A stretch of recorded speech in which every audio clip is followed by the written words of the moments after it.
In today's video, I'm going to teach you how to make a 3D origami paper plane in Cinema 4D. We'll build a clean, animatable paper plane using two approaches: a quick, non-destructive bend method and a more advanced, piece-by-piece folding setup. I'll also show you how to add realistic thickness and use a guide so your folds land exactly where you want them.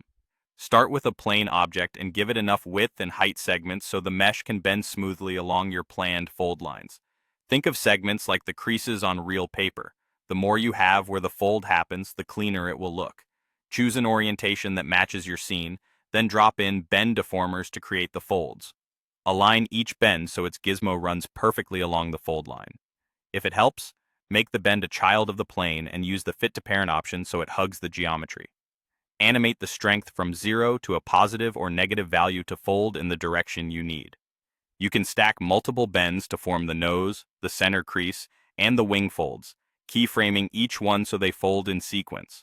A small ease in and ease out on those keyframes makes the motion feel deliberate and satisfying. For the advanced method, use the knife tool to cut the plane into separate pieces along the exact fold lines. Once you've created those pieces, position each piece's axis directly on its fold line. Moving the axis before you animate makes the fold rotate like real paper. A simple snapping setup helps you lock axes right on edges. To ensure a perfectly mirrored model, place your geometry under a symmetry object so changes on one side reflect on the other. Then parent the pieces in a logical hierarchy, starting with the nose, then the body, then the wings, and keyframe their rotations one after another to build a clean, sequential folding animation. To give the plane that paper feel, add a cloth surface modifier to the final geometry. Keep the thickness very small so it stays believable, and adjust subdivisions only as needed to maintain crisp edges.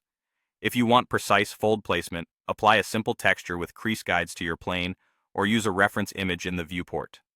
That visual cue makes aligning bends, cuts, and axes much easier. And that's it. With bend deformers for quick folds and a cut and parent setup for advanced control, you can animate a convincing origami paper plane and add just the right amount of thickness for realism.